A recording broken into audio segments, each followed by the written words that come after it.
Hey, Joe Proto here with one of the keys to understanding balance. My to do list for today: count my blessings, practice kindness, let go of what I can't control, listen to my heart, be productive yet calm, just breathe. As balance is not something you find, it's something you create. You can't achieve balance without first experiencing some trial and error. Learn to love a little, laugh a little, work a little, play a little, every day. Be kind, but don't let people abuse you. Trust, but don't let people deceive you. Be generous, but don't let people take advantage of you. Be content, but never stop improving yourself.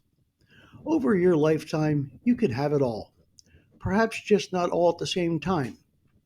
Remember, this is your life to live, and you don't need anyone's permission to enjoy it. Make it a great day.